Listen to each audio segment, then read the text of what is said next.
Tuition is definitely something that the student body president has a large role in. And in my opinion, the largest role of the student body president is to consistently advocate for the student voice. And that includes in-state and out-of-state students. While we are charged to be a board of trustee member, which, being a board of trustee means that you need to keep the university's best interests in mind.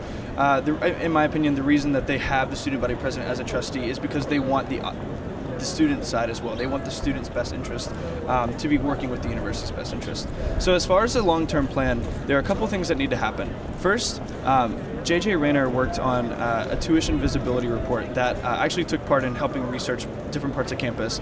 And the most important thing is that needs to be updated, and that information needs to be widely disseminated across campus. Like, students need to know where their money's going, areas where we maybe can cut back, or where areas that need more money. And that way the explanation is there if tuition increases in the future.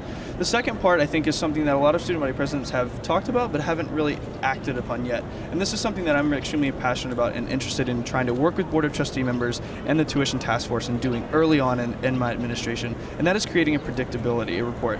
Talking about how in the world can we come up with a report that's going to help us, for the next 5 years, create some sort of path that students are going to understand immediately. Okay, when I come to Carolina, I expect said increases or no increases during my 4 years as an undergrad or years as a graduate student. It's extremely important that we give students predictability, measurements as soon as they're accepted into the university, because honestly, I have heard too many stories about out-of-state students who have come for 3 years and all of a sudden the increase for their 4th year is just too much and they can't come back to finish out college, and that's unacceptable. So from a student government standpoint, the most important role a student body president can play is advocating and working with the students and representing their voice to the Board of Trustees so that unfair raises don't happen.